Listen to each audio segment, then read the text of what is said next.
Hey guys, what's up? It's Kayla from Planning with Kay, and today I'm going to show you how I'm setting up the weekly spread in my bullet journal for this week. I set this spread up on a Tuesday, so I decided to just skip Monday altogether. So I created 6 boxes for Tuesday through Sunday. I then used some craft paper along with my crystal clear sticker collection and my watercolor splash stickers that are brand new to my shop to create 6 different daily sections.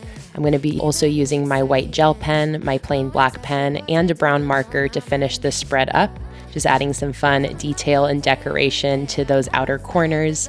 And I just absolutely love how this turned out. If you like the stickers I used, be sure to check out my shop. The link is down in the description below. And I hope you all have a wonderful week. Happy planning, and I'll see you next time.